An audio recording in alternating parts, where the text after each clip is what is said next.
Hello hi नमस्कार, मैं वर्षा दुबे हमारे प्रोग्राम गर्भ संस्कार में आपका बहुत बहुत स्वागत करती हूँ। दोस्तों, हमारे पिछले एपिसोड में हमने गर्भ संस्कार में ऐसी कौन सी एक्टिविटीज़ हैं, कौन सा रूटीन है वो फॉलो किया जाना चाहिए, उसके बारे में बात की थी। और आज के इस एपिसोड में हम ऐसी ही कई सारी बातों के बारे में जानेंगे, जिसके लिए आज हमारे साथ मौजूद हैं डॉक्टर विष्णु माने जी। नमस्कार डॉक्टर। नमस्कार। हमारे प्रोग्राम गर्भ संस्कार में आपका बहुत बहुत स्वागत है। डॉक्टर, हमारे आज तक के जो एपिसोड्स हुए हैं अभी तक, तो उसमें हमने गर्भ संस्कार के बारे में जाना, उसकी एक्टिविटीज़ के बारे में बात की और उसको एक गर्भवती महिला कैसे एग्जीक्यूट कर सकती है, उन सारी चीज़ों के बारे में जाना, जिसके आधार पर हमें ऑडियंस का जो रिस्पॉन्ड है वो बहुत अच्छा मिला। ऑडियंस के बहुत सारे हमें फीडबैक्स आ रहे हैं, बहुत सारे मैसेजेस आ रहे हैं, कमेंट्स आ रहे हैं। वो और अब गर्भ संस्कार के बारे में जानना चाहते हैं, वो अब आपके बारे में ज़्यादा जानना चाहते हैं, वो गर्भ संस्कार चैलेंज के बारे में जानना चाहते हैं। तो डॉक्टर, मेरा आपसे एक सवाल है, गर्भ संस्कार चैलेंज ही क्यों? और आप अपने बारे में, अपने काम के बारे में थोड़ा हमारे दर्शकों को बताइए। Thank you. और ये बहुत अच्छी बात है कि दर्शकों में उत्साह है और बहुत सारे दर्शक इसके बारे में जान रहे। इसका सीधा सा मतलब है कि अवेयरनेस जो हम स्प्रेड करना चाहते हैं, हर गर्भवती माँ तक ये 9 महीने 9 दिन का इम्पोर्टेंस बताना चाहते हैं, ये पहुंच रहा है। सो मैं दर्शकों को वापस एक बार धन्यवाद कहना चाहूँगा कि यस, यही विधि है, यही क्यूरियोसिटी जो आपकी है, यही क्यूरियोसिटी आपके कोख से एक बेहतर संतान को लाने वाली है। So really thank you so much. और आपने जो प्रश्न पूछा है कि ये गर्भ संस्कार चैलेंज ही क्यों, बहुत अच्छा सवाल है। देखिए, मेरा मानना ऐसा है कि जीवन में जब जब चैलेंज आता है, चुनौती आती है, तब जीवन चेंज होता है। क्यों? क्योंकि जो आने वाला चैलेंज है वो चैलेंज कभी अकेले नहीं आ रहा है, उसके साथ और एक सी आ रहा है, and that C for change. मैं चाहता हूँ कि भारत में एक बेहतर पीढ़ी बने, वो चेंज आए। जैसे इजराइल का मैंने कहाँ पे एग्जाम्पल दिया था, वैसे ही एक पीढ़ी को बदलना है, हमें चेंज करना है।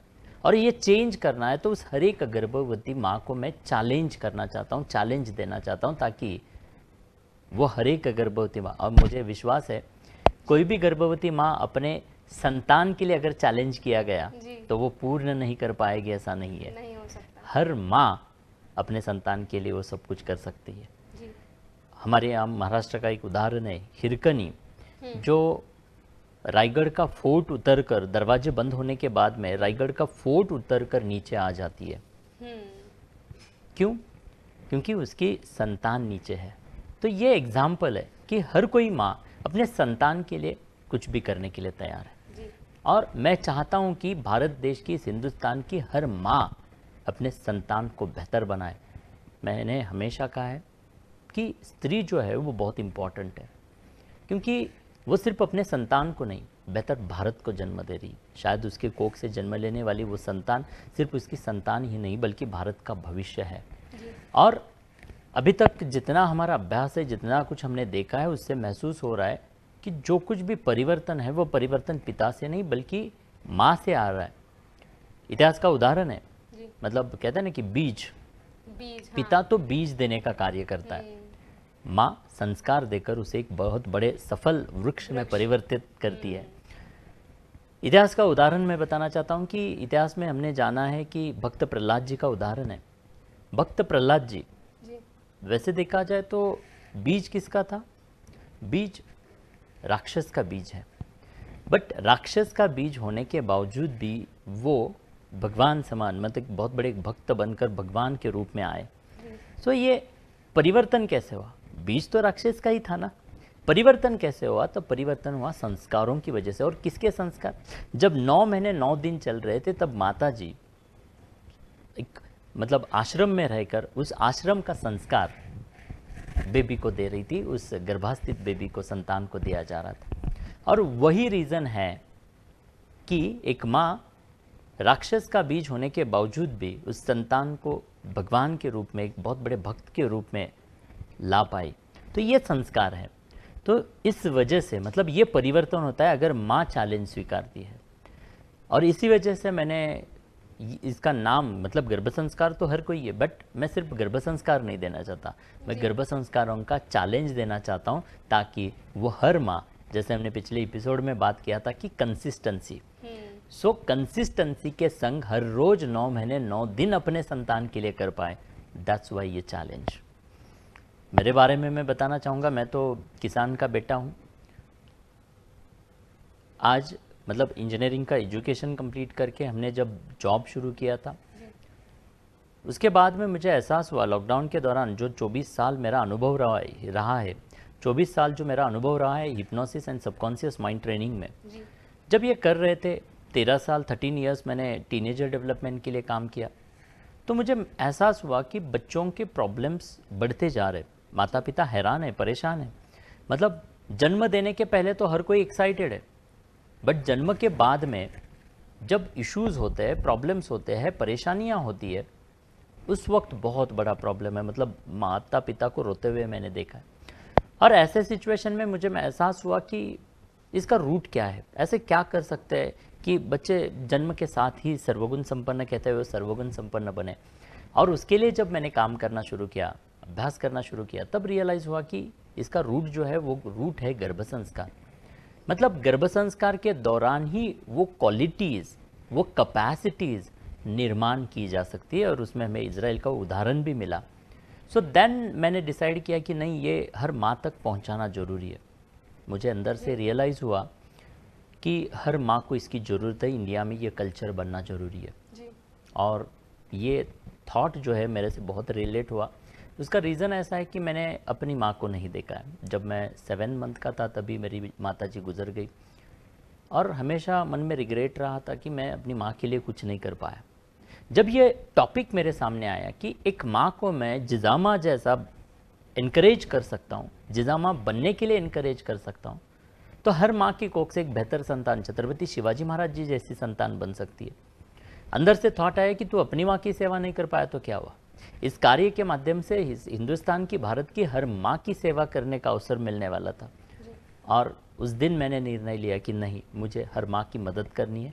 एंड वहाँ से इस गर्भ संस्कार चैलेंज का निर्माण हुआ, एंड इस तरह से ये पूरा जर्नी हुआ। और आज लगभग 2.5 लाख से भी अधिक माँओं तक हम वैल्यू ऐड कर पाए, उनको इनकरेज कर पाए। और आज इस चैनल के माध्यम से, इस इंटरव्यू के माध्यम से, आपके माध्यम से हम अनेक माँओं तक वो वैल्यू ऐड कर पा रहे हैं। और मुझे बहुत खुशी हुई कि इतने सारे दर्शक हमारे आप कमेंट कर रहे हैं, बहुत सारे प्रश्न पूछ रहे या फीडबैक दे रहे। सो बहुत बहुत अच्छा महसूस हो रहा है कि कुछ वैल्यू ऐड हम यहाँ के माध्यम से, इस चैनल के माध्यम से आप लोगों के लिए कर पा रहे हैं। सो धन्यवाद जी। बिल्कुल डॉक्टर। तो डॉक्टर, ऐसा कई बार देखने को मिलता है, जब आपने, जैसे कि आपने बताया कि आपने गर्भ संस्कार चैलेंज की शुरुआत की, तो हमारा ऐसा मानना है कि जब हम कोई नया कदम उठाते हैं, एक बेहतर कल के लिए कदम उठाते हैं, तो हमें अकेले ही वो कदम उठाना पड़ता है, हमारे साथ कोई नहीं होता। तो मैं आपसे जानना चाहूँगी कि आपके पीछे की मोटिवेशन क्या रही है, आपको किन लोगों ने ऐसे मोटिवेट किया, और कैसे आपने ज़्यादा से ज़्यादा लोगों से कनेक्ट किया, कैसे आज आपने इतनी बड़ी जो आपकी टीम है, इतने सारे लोगों को आप साथ में लेकर आ पाए? बहुत अच्छा प्रश्न है, मैं कहूँगा, क्योंकि कहते हैं ना कि जब आपका एक पर्पज़ होता है, पर्पज़ के संग अंदर से एक थॉट आता है, आप काम करने के लिए आगे बढ़ते हैं, तो पीछे कारवां बनता जाता है। जी बिल्कुल। मेरे साथ में भी ऐसा ही हुआ कि मुझे पर्पज़ मिला, मेरे लाइफ को पर्पज़ मिला। अभी निर्णय लिया है कि आखिरी सांस तक यही काम करना है, हर गर्भवती माँ को मोटिवेट करना है, और इसके माध्यम से भारत में एक बेहतर पीढ़ी निर्माण करना है।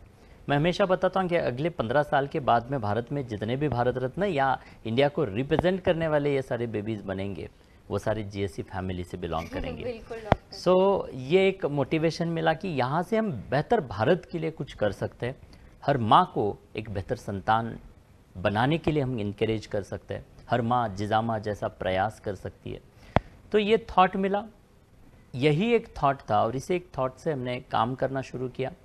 जब शुरुआत की थी तो वैसे तो सपोर्ट बहुत जल्दी मिला, ऐसा नहीं, बट कहते हैं ना कि यूनिवर्स जो है, नेचर आपको मदद करता है। सो हमने काम करना शुरू किया। वहाँ पे हमें क्या मिल रहा है या वो सवाल ही नहीं था, हमें काम करना था, माँ को इनकरेज करना था, ये निर्णय लिया था। और उस निर्णय लेने के बाद में नेचर अपने आप मदद करता है। तो हुआ क्या, जब हमने एक काम शुरू किया, बहुत सारे लोग आने लगे, हमने एडवर्टीज़मेंट किए। हम जब वैल्यू एडिशन का काम शुरू किया तो अनेक लोग आते थे, हम क्या बताने वाले हैं, क्या थॉट रखने वाले गर्भ संस्कार को लेकर, ये देखने के लिए अनेक लोग आते थे। और जो लोग आए, कई डॉक्टर्स आए, कोई थेरेपिस्ट, योगा थेरेपिस्ट आए, कई एक्सपर्टीज आए, और उन्होंने मुझे सुनने के बाद में कहा कि नहीं सर, आपका थॉट बहुत अच्छा है, आपकी सोच बहुत अच्छी है और हम आपके संग जुड़ना चाहते हैं। सो ऐसे कि किसी ने जानबूझकर लोगों को भेजा होगा। इस तरह से डॉक्टर्स आए, डॉक्टर जुड़ गए, आज उनके माध्यम से वैल्यू एडिशन का काम चालू है। योगा थेरेपिस्ट आए, उनके माध्यम से ये प्रेग्नेंट माओं को योगा देने का काम चालू है। सो ऐसे कैसे करते करते करते dietitian, lactationists, general physician, gynaecologist, Ayurveda expertise, homeopath, yoga therapist, ऐसे जो भी एक्सपर्टीज़ है। इतना ही नहीं, जैसे कि हम कहते हैं ना कि मैथ्स और मेमोरी, मतलब प्रेगनेंसी में हम बताते हैं कि मैथ्स भी आपको सॉल्व करना चाहिए आपके शार्प दिमाग के लिए, जैसे लॉजिकल ब्रेन के डेवलपमेंट के लिए। तो मैथ्स और मेमोरी के टीचर भी हमें मिले, जिन्होंने कहा कि नहीं सर, हम भी यहाँ पे कुछ सेवा करना चाहते हैं। सो इस तरह से सब लोग आए, जुड़े और कारवा बनता गया। सो एक चीज़ तो मतलब यहाँ पे मैं बताना चाहूँगा कि जब आपका थॉट, पर्पस, इंटेंशन प्योर रहता है जी। तो ऑटोमेटिकली लोग आपको मदद करने के लिए अपने आप आ जाते हैं। कहाँ से आए, कैसे आए, मेरे लिए भी सरप्राइज़ है, बट यस, कारवा बनता गया। आज लगभग 40 लोगों की टीम है। कई सारे साइकोलॉजिस्ट है, काउंसलर्स है, जो गर्भवती माँओं को जो डिप्रेशन और एंजाइटी के लिए मदद होती है उनको सुनना चाहते हैं, क्योंकि हर माँ को हमने एनालाइज किया कि उसको कहीं तो व्यक्त होना है, मतलब उनके अंदर की भावनाओं को मतलब आगे किसी को बताना है, कम्युनिकेट करना है, बताना है। और वो जो हमने देखा तो साइकोथेरेपिस्ट आए, उनके माध्यम से हम उनको काउंसलिंग प्रोवाइड कर रहे हैं। सो ऐसे करते करते करते करते एक एक माँ बेहतर बनती गई। सो सोच, इंटेंशन एंड पर्पस। सो जिस अच्छे प्योर इंटेंशन और थॉट से हमने ये शुरुआत किया, शायद वही रीज़न है कि आज कारवा बनता चला गया। लगभग 2.5 लाख, वो भी 17 कंट्रीज से, 17 कंट्रीज से 2.5 लाख से भी अधिक लोग हमारे पास में आज जुड़े हुए। और साथ ही साथ इस अपॉर्चुनिटी की वजह से, मतलब साथ ही साथ इस टीवी चैनल के माध्यम से भी भारत की लाखों माँओं तक ये कम्युनिकेशन हो रहा है। सो जैसे आप जुड़े, वैसे ही लोग जुड़ते गए और कारवा बनता गया। जी बिल्कुल डॉक्टर, जैसे आपने एक बहुत अच्छी बात कही कि अगर आपके इंटेंशंस प्योर हो तो आप जो भी आपका उद्देश्य है वो कहीं ना कहीं पा ही लेते हैं। तो दोस्तों, अगर गर्भ संस्कार या गर्भ संस्कार से संबंधित कोई भी सवाल आपके मन में है या कोई भी प्रश्न आप पूछना चाहते हैं तो हमारे स्क्रीन पर दिए गए कॉन्टैक्ट डिटेल्स पर संपर्क कर सकते हैं। डॉक्टर, अभी तक हमने बात की कि आपने गर्भ संस्कार चैलेंज की शुरुआत कैसे की और फिर उसका आपका पर्पस क्या रहा पीछे का, और आपने एक बात में मेंशन किया था कि माँ की भावनाएं बहुत होती है और कई बार ऐसा होता है वो अपनी भावनाएं व्यक्त नहीं कर पाती हैं क्योंकि उनके पास कोई व्यक्ति नहीं होता है, कोई एक मीडियम नहीं होता है जहाँ वो अपनी बात दूसरों तक पहुँचा पाएँ। तो आई एम श्योर जब आप इतनी सारी कार्यशालाएँ आयोजित कराते होंगे तो ऐसी कई सारी क्वेरीज आपके पास आती होंगी, कई सारे क्वेश्चंस माएँ आपसे पूछती होंगी कि रिलेटेड, गर्भ संस्कार के रिलेटेड। तो वो क्वेश्चंस, वो सवाल किस तरीके के होते हैं? कभी कभी ऐसे कुछ सवाल होते होंगे जो आपको एकदम सरप्राइज कर देते होंगे कि अरे ये सवाल तो आपने भी नहीं सोचा होगा उसके बारे में। तो उन सवालों के बारे में बताइए कि माएँ आपसे किस तरीके के सवाल करती हैं। देखिए, मैंने जो अभी 2.5 लाख माँओं को गाइड किया, वो माएँ जुड़ी हमारे साथ में। सरप्राइजिंग ये है कि उनके पास में ऐसे कुछ अलग प्रश्न नहीं है। सरप्राइजिंग क्या है कि बहुत सिली क्वेश्चंस, छोटे छोटे क्वेश्चंस है। अभी प्रॉब्लम क्या है कि पहले के दौर में जॉइंट फैमिलीज हुआ करती थी और जॉइंट फैमिलीज की वजह से घर की जो दादी है, बुजुर्ग है, वो गाइड किया करते थे। अभी क्या है कि जॉइंट फैमिलीज रही नहीं, अभी न्यूक्लियर फैमिलीज है। और न्यूक्लियर फैमिलीज की वजह से किसको पूछे, प्रश्न है मन में। और ये सुबह से लेकर शाम तक माँ बिजी है, काम कर रही है, और एक्सपर्टीज के पास में जाना है तो अपॉइंटमेंट ले लो, फिर जाओ। और वहाँ जाने के बाद में हमारा सवाल भी क्या है, तो बहुत सिली सा सवाल है, छोटे से सवाल है, जैसे कि हम कौन से साइड पे सोए, कैसे सोए, क्या खाए, ये खाया तो चलेगा क्या, ये खा सकते हैं क्या, ये कर सकते हैं क्या। मतलब छोटे छोटे, बड़े सवाल है नहीं, क्योंकि मेडिकली और जो बाकी के सवाल है वो ऑलमोस्ट गायनेक्स जो जहाँ पे ये गर्भवती माएँ कंसल्ट करती है, वहाँ पे ऑलमोस्ट उनके मेडिकल रिलेटेड क्वेरीज या डाउट डॉक्टर के माध्यम से क्लियर हो जाता है। बट ये जो लिटिल वाइज मैंने कहा था कि छोटे छोटे थॉट्स है, जी क्योंकि अरे मैंने तो ये किया था, फिर उसका असर अभी कुछ होगा क्या, मेरा बेबी ठीक तो होगा क्या, और वो वेरीफाई करना चाहती है कि यार कल मैंने जैसे मतलब आप पहले देखेंगे तो बताया जाता था कि गर्भावस्थित अवस्था में आपको कुछ काटना मना है। जी अभी ये लिटिल वाइज उसके मन में गया, अभी उसने कुछ काटा है, मतलब कुछ कर रही है, तो अभी उसको लग रहा है कि अभी क्या करे, किसको पूछे, ये डाउट है। ये हाँ। मेडिकल डॉक्टर को तो जाकर पूछेंगे नहीं पूछ जी, सकते, बिल्कुल। और इस वजह से उनके मन में डाउट है। सो ज़्यादातर वो सारे सवाल तो सारे प्रश्न तो मैं यहाँ नहीं बता सकता, बट जी जो भी डाउट है ऐसे सिली डाउट्स है, और उसके लिए वो सपोर्ट मांगती है, क्योंकि ये बहुत बड़ा प्रश्न नहीं है बट उसके मन को सता रहा है। इस वजह से इस प्रश्न का उसको समाधान होना चाहिए, जी और किसको पूछे ये प्रश्न है।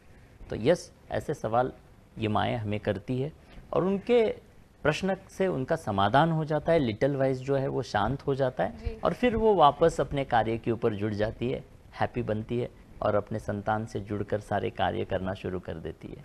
जी बिल्कुल। तो डॉक्टर, मैंने जैसे प्रोग्राम की जब हमने शुरुआत की थी, एपिसोड की शुरुआत में मैंने एक चीज़ मेंशन की थी कि हमारे जो दर्शक हैं उनको ये शो बड़ा पसंद आ रहा है, उनके मन में कई सारे सवाल हैं, उनके बहुत सारे फीडबैक्स हैं। तो हमारे जो दर्शक हैं वो आपसे कैसे संपर्क कर सकते हैं, क्या प्रोसीजर है उसका, उसके बारे में थोड़ा विस्तार से बताइए। हमारे वेबसाइट के माध्यम से कनेक्ट हो सकते हैं, जैसे कि हमारी जो कार्यशाला है, जी वर्कशॉप्स हम कंडक्ट करते हैं, 4 घंटे का लगभग ये वर्कशॉप होता है। जी वहाँ पे क्यों करना है, क्या करना है, कैसे करना है, इम्पोर्टेंस क्या है, वो सारी चीज़ें 4 घंटों में उनको इनकरेज करते हैं, मार्गदर्शन करते हैं, और उसके बाद में उन्हें आगे कंटिन्यू करना है, मतलब जो सुना है, देखा है, अनुभव किया है, तो वो प्रैक्टिस उन्हें कंटिन्यूसली करते रहना है। तो इस 4 घंटे का वर्कशॉप जो है वो पति पत्नी दोनों के लिए बहुत इम्पॉर्टेंट है, दोनों ने मिलकर इसे अटेंड करना जरूरी है। जैसे मैंने बताया था कि जी घर का एनवायरनमेंट कैसा होना चाहिए, इंडिया में वो कल्चर नहीं है। घर के जो इन लॉज है, पति है, शायद उसको भी पता नहीं है कि इसकी भावनाएं क्या है और कैसी रखनी चाहिए। जी मतलब जैसा चाहिए वैसा हम नहीं रख रहे, उसके अपोजिट रख रहे, क्योंकि जी। हमारे वहाँ पे इम्पोर्टेंस नहीं है, वो कल्चर नहीं है। इस वजह से मैं हमेशा बताता हूँ कि आप पति पत्नी मिलकर या सारी फैमिली मिलकर, आप प्रेग्नेंट है ना, तो फैमिली मिलकर, पति पत्नी मिलकर ये अटेंड कीजिएगा। जी 4 घंटे में आपको क्लैरिटी मिलेगी, और सिर्फ उस गर्भवती माँ को क्लैरिटी मिलकर ही फायदा नहीं है, उसके संग संग उसका जो पति है, पति को भी इसकी जानकारी चाहिए, इन लॉज है तो उनको भी जानकारी चाहिए, ताकि घर के सब लोगों का जो माइंडसेट है वो सेलिब्रेशन का बने, जी उनको भी इसका इम्पोर्टेंस समझ में आए, और आप सब लोग मिलकर फिर आप आपकी जर्नी जो है वो सेलिब्रेट कर पाएंगे। सो जो वेबसाइट है, वेबसाइट से भी वो हमारे वर्कशॉप के लिए एनरोल कर सकते हैं, vishnumane.com ये हमारी वेबसाइट है, वहाँ से एनरोल कर सकते हैं। जो नंबर, संपर्क नंबर दिया है हमने, वहाँ पे कांटेक्ट कर भी एनरोल कर सकते हैं। हर वीकेंड पे हमारे ये लाइव सेमिनार्स हो रहे हैं, जूम के ऊपर हम कनेक्ट हो जाते हैं, तो वहाँ पे आकर ये पूरा टॉपिक 4 घंटे तक अंडरस्टैंड करके और बेहतर तरीके से आप कर पाएंगे। डॉक्टर, अभी आपने हमें बताया कि जो वर्कशॉप्स हैं वो करनी बड़ी ज़रूरी हैं, जो आपकी कार्यशालाएं हैं उनमें भाग लेना बड़ा ज़रूरी है।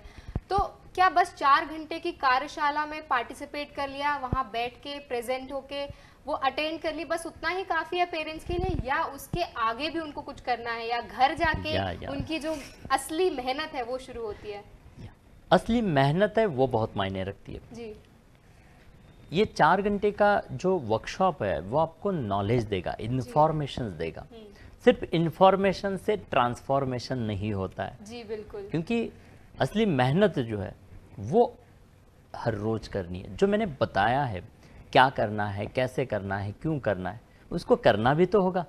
सिर्फ इन्फॉर्मेशन लेकर संतान बदल नहीं पाने वाली है। शुरुआत में हमने ऐसा ही किया था कि अवेयरनेस ऐड करना शुरू किया। हर गर्भवती माँ को इस 4 घंटे के वर्कशॉप से हमने इन्फॉर्मेशंस दिए, और कुछ महीनों के बाद में हमने रिव्यू किया, हमने कुछ सर्वेज चलाए कि कितनी माएँ हैं जो ये कंसिस्टेंटली कर पाई, और सरप्राइजिंग रिजल्ट्स मिले कि मतलब लगभग 5-7% भी लोग कंसिस्टेंसी के संग इसे फॉलो नहीं कर पाए। इन्फॉर्मेशन सबने ली थी, सबने तालियां बजाई थी, सबने बहुत अच्छा बेहतर फीडबैक दिया था, बट बेहतर फीडबैक से परिवर्तन, मतलब फीडबैक बेहतर मिले, घर जाके फिर वैसा ही, मतलब जो परिवर्तन होना चाहिए, बैक टू पैवेलियन कहते हैं ना, मतलब किया नहीं, बहुत कम लोग हैं जो इम्प्लीमेंट कर पाए। एंड देन रियलाइज हुआ कि सिर्फ मोटिवेट करके क्या करना है, क्यों करना है, इतना बताकर भी नहीं चलेगा, उनको आगे भी हैंड होल्डिंग, कुछ सपोर्ट देना जरूरी है। एंड उस बेसिस पे मैंने डिसाइड किया कि ऐसे ही हम सिर्फ गाइड करते चले गए तो नहीं होगा, उन्हें आगे सपोर्ट भी देना होगा। सो देन हमने डिसाइड किया कि इनको डिलीवरी तक सपोर्ट देंगे। जैसे आज वर्कशॉप में आकर जो इनकरेज हो गए, वही इनकरेजमेंट, वही उनका पॉजिटिविटी 9 महीने 9 दिन के लिए बरकरार रहे। तो जो भी माएँ आती है, चौथे महीने में आती है, छठे महीने में आती है, 8वें महीने में आती है, वो भी डिलीवरी तक 2 महीने, तो 2 महीने के लिए हमारा वो सपोर्ट सिस्टम उनको सपोर्ट करता है। तो हमारे साइकोलॉजिस्ट है, हमारे डॉक्टर्स है, हमारे सारी जो टीम है, काउंसलर्स है, वो उनको मदद करते हैं ताकि उनका हैप्पीनेस बने रहे। तो वो एक्सटेंडेड सपोर्ट भी हम अभी प्रोवाइड करना शुरू कर चुके हैं। जी बिल्कुल डॉक्टर, आज आपने हमें और हमारे दर्शकों को गर्भ संस्कार चैलेंज के बारे में बताया, अपने बारे में बताया, और कैसे हमारे दर्शक आपसे संपर्क कर सकते हैं उस बारे में बताया। उसके लिए बहुत बहुत धन्यवाद। धन्यवाद दोस्तों, आज के हमारे इस एपिसोड में बस इतना ही। हम आपको फिर मिलेंगे हमारे अगले एपिसोड में डॉक्टर विष्णु माने जी के साथ। तब तक के लिए हमसे जुड़े रहिए। धन्यवाद।